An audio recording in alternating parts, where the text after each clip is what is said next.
கால பைரவருக்கு மாலை நேரம் 6 மணிக்கு மேலே தான் நம்ம அவருக்கு வந்து அபிஷேகம் செய்ய வேண்டும்.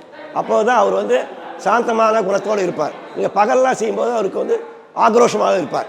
அந்த நேரத்தில் தான் அவர் பகவான் வந்து இருக்கிற அனலில் வந்தவர்னால அந்த அனல் வந்து மக்களை தாக்கக்கூடாதுங்கிறதுக்காக மாலை நேரத்தில் 6 மணிக்கு மேல் அவருக்கு அபிஷேகம் நடைபெறும்.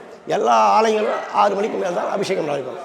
அதுவும் அஷ்டமி என்றும் தேய்பிரி அஷ்டமி என்றும் வளபிரி அஷ்டமி என்றும் 2 மாதங்களிலும் ஒரு மாதத்தில் 2 முறை அவருக்கு செய்வார்கள். பைரவருக்கு அவருக்கு உகந்தது என்னவென்றால் அவருக்கு திருநீர் தான். திருநீர் வந்து அவர் எவ்வளவு வாங்கி அவருக்கு அபிஷேகம் பண்ணுகிறார்களோ அவருக்கு அவருடைய குடும்பம் விருத்தி அடையும். குடும்ப விருத்தி அடையும். அவர்களுடைய யாரும் பகைவர் இருக்க மாட்டாங்க. குடும்பத்தில் வந்து சண்டை சச்சரவு ஏற்படாது. அவருக்கு பிடித்தமான இது என்னன்னாக்கா அந்த திருநீர் தான். சிவபெருமானுக்கு போடுகின்ற இலை, அந்த இலையை தான் இவருக்கும் சாத்தணும். இவருக்கு பிடிச்சது சிவப்பு கலரான மாலை தான் பிடிக்கும் அவருக்கு. மற்றபடி வேறு எதுவும் அவ்வளோ ஊக்கம் கிடையாது.